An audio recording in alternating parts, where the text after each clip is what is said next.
بسم اللہ الرحمن الرحیم نہ چھوڑیں۔ اور دوسرا عمل رمضان پہلا عمل روزے کا مہینہ ہے، اور دوسرا عمل رمضان یہ قرآن کا مہینہ ہے، شہر القرآن اسے کہا جاتا ہے، یہ قرآن کا مہینہ ہے۔ اور اللہ تعالیٰ نے سورہ بقرہ کی آیت نمبر 180 پر 5 میں رمضان کا جو تعارف کرایا ہے اور رمضان کو جو فضیلت بخشی، رمضان کو جو مقام ملا ہے، وہ قرآن کی طرف سے۔ شہر رمضان الذی انزل فیہ القرآن، اللہ رمضان کا تعارف کر رہا ہے، رمضان کے مقام و مرتبے کو بیان کر رہا ہے، یہ کہہ کر کے کہ رمضان کا مہینہ وہ مہینہ ہے کہ جس مہینے میں قرآن جیسی عظیم کتاب نازل کی، ھدی للناس، وہ قرآن جو پوری انسانیت کے لیے ہدایت کی کتاب، وبینات من الہدی والفرقان، جس میں حق اور باطل کے درمیان فرق کرنے والی کتاب، جس میں سارے لوگوں کے لیے کھلی نشانیاں ہیں۔ ایسی عظیم کتاب اللہ تعالیٰ نے، ایسا عظیم کلام اس ماہ مبارک میں اللہ نے نازل کیا۔ تو ماہ رمضان اور قرآن سے بڑا گہرا ربط اور تعلق ہے، رمضان کے مہینے کو قرآن سے بڑا گہرا ربط اور تعلق ہے، اور اسی لیے ماہ رمضان میں ہر مسلمان مرد و عورت کو قرآن سے بڑا گہرا ربط اور تعلق ہونا چاہیے، قرآن سے خصوصی دلچسپی ہونی چاہیے۔ اسی لیے نبی صلی اللہ علیہ وسلم باقاعدہ اس مہینے میں جبریل علیہ السلام کے ساتھ رمضان میں قرآن کا دور کرتے تھے، قرآن ان کو سناتے تھے، اور ہر سال ایک مرتبہ قرآن کا دور کرتے تھے، اور جس سال آپ صلی اللہ علیہ وسلم کی وفات ہوئی اس سال آپ صلی اللہ علیہ وسلم نے 2 مرتبہ قرآن کا دور کیا۔ تو قرآن سے، ماہ رمضان میں قرآن سے ہر مومن کا خصوصی لگاؤ، خصوصی دلچسپی، تعلق ہونا چاہیے، اس لیے کہ یہ مہینہ قرآن کا مہینہ ہے، اور اس مہینے کو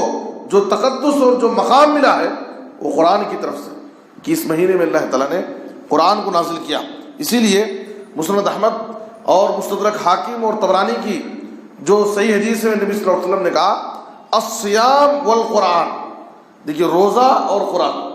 الصیام والقرآن یشفعان للعبد یوم القیامہ، روزہ اور قرآن یہ دونوں قیامت کے دن بندے کے لیے سفارش کریں گے۔ روزہ کہے گا کہ اللہ میں نے اس کو دن میں کھانے پینے اور خواہشات کی تکمیل سے میں نے اس کو روکے رکھا، اس لیے اے اللہ فشفعنی فیہ، اس کے بعد اس کے حق میں اے اللہ میری سفارش کو تو قبول کر لے۔ روزہ سفارش کرے گا، اور قرآن سفارش کرے گا کہ اللہ راتوں میں اس کو میں نے سونے سے روکے رکھا، یہ رمضان کی راتوں میں تراویح کی نماز کا اہتمام کرتا، اس میں قرآن کو سنتا تھا، تو اے اللہ اس بندے کے حق میں میری سفارش کو تو قبول کر لے۔ تو قیامت کے دن روزہ اور قرآن دونوں روزے دار کے لیے اور قرآن پڑھنے والے کے حق میں قیامت کے دن سفارش کریں۔ اور آپ کو معلوم ہے کہ قیامت کے دن سفارش یہ کوئی آسان چیز نہیں ہے۔ آپ حدیث شفاعہ جو صحیح مسلم کی لمبی حدیث ہے اس پر غور کریں گے کہ قیامت کے دن لوگ آدم علیہ السلام، ابراہیم، موسیٰ، عیسیٰ، نوح علیہ السلام، بڑے بڑے پیغمبروں کے پاس جائیں گے سفارش کے، کیا آپ ہمارے حق میں سفارش کر دیں؟ سارے بڑے بڑے پیغمبر اپنا دامن چھڑا دیں گے یہ کہہ کر کے کہ ان ربی قد غضب اليوم غضبا لم یغضب قبلہ ولن یغضب بعدہ مثلہ، آج تو میرا رب اتنے سخت غصے میں ہے کہ نہ اتنا غصہ کبھی ہوا تھا اور نہ کبھی آئندہ ہوگا، اس لیے رب کے غضب اور جلال کے سامنے ہمیں ہمت نہیں کہ ہم تمہارے حق میں سفارش کریں، ہم کو تو خود اپنی فکر لگی۔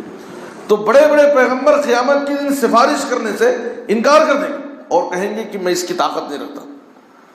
ایسے وقت میں روزے دار کے حق میں روزہ سفارش کرے گا، قرآن پڑھنے والے، قرآن سے اپنا تعلق قائم کرنے والے کے حق میں قرآن سفارش کرے گا، اور ان دونوں کی سفارش اللہ تعالیٰ قبول کر کے اس بندے کی مغفرت کر دے گا۔ تو اس حدیث کے اندر نبی صلی اللہ علیہ وسلم نے الصیام والقرآن، روزہ اور قرآن دونوں کو ایک ساتھ ذکر کیا۔ اس کا مطلب یہ ہے کہ رمضان اور قرآن اور روزہ اور قرآن دونوں سے بڑا گہرا اور ربط اور تعلق ہے، اس لیے ماہ رمضان میں خصوصی طور پر قرآن سے ہمارا تعلق ہونا چاہیے۔ قرآن کے کئی حقوق ہیں، ہم قرآن پڑھنا نہیں جانتے تو قرآن ماہ رمضان میں قرآن پڑھنا سیکھیں، قرآن سیکھنے کی کوشش کریں۔ اس مبارک مہینے میں اللہ تعالیٰ اگر چاہے گا تو ہم کو قرآن سیکھنا ہمارے لیے آسان ہو جائے گا، اور قرآن پڑھنا ہم جانتے ہیں تو کثرت سے زیادہ قرآن مجید کی تلاوت کا اہتمام کریں۔ امام احمد بن حنبل رحمۃ اللہ علیہ کے بارے میں آتا ہے کہ وہ عام طور پر ہفتے میں 1 مرتبہ قرآن کی تلاوت ختم کرتے تھے، پورا قرآن، لیکن جب ماہ رمضان آتا تو ماہ رمضان میں ہفتے میں 2 مرتبہ قرآن ختم کرنے کا اہتمام کرتے تھے۔ امام مالک رحمۃ اللہ علیہ کے بارے میں آتا ہے کہ وہ درس و تدریس اور ساری ذمہ داریوں سے بالکل چھوڑ کر کے ماہ رمضان میں قرآن کی تلاوت کے پیچھے لگے تھے، اور کہتے کہ یہ شہر القرآن۔ امام زہری سے یہی بات منقول ہے۔ سلف کہتے ہیں کہ ماہ رمضان کو کہتے ہیں شہر القرآن، یہ قرآن کا مہینہ ہے، اس لیے قرآن سے بالکل ان کی دلچسپی ہو جاتی ہے، قرآن کی تلاوت، قرآن میں تدبر، قرآن کے معانی کو سمجھنا، قرآن کو سننا۔ جو لوگ قرآن نہیں پڑھنا جانتے ہیں ان کے لیے ضروری ہے کم سے کم تراویح کی نماز میں قرآن کو سننے کا ایک بہترین موقع ہے۔ آپ کی نماز کی حالت میں آپ قرآن مجید سنیں گے، اور جن مساجد میں قرآن کے ختم کا اہتمام ہوتا ہے پورا قرآن آپ تراویح کی نماز میں ایک بار سن سکتے ہیں، تو یہ ایک بہترین موقع ہے۔ اس لیے اس موقع کو غنیمت جان کر کے اس سے میں فائدہ اٹھانا چاہیے۔ بہرحال جس طریقے سے بھی قرآن سیکھنے میں، سکھانے میں، قرآن کو سمجھنے اور سمجھانے میں، قرآن کی تفسیر پڑھنے اور پڑھانے میں، اور اسی طریقے سے قرآن کی تلاوت کرنے، قرآن کو سننے میں، ہر طریقے سے قرآن سے ہمارا گہرا ربط اور تعلق ہونا چاہیے ماہ رمضان میں۔ جتنا اس لیے کہ رمضان اور قرآن دونوں میں بڑا گہرا ربط اور تعلق ہے، تو ماہ رمضان میں قرآن مجید سے ہم خصوصی طور پر دلچسپی پیدا کریں، اور جس طریقے سے بھی قرآن سے ہم جڑ سکتے ہیں قرآن سے جڑنے کی کوشش کریں۔ اسی طریقے سے رمضان ایک اور عبادت کا مہینہ ہے۔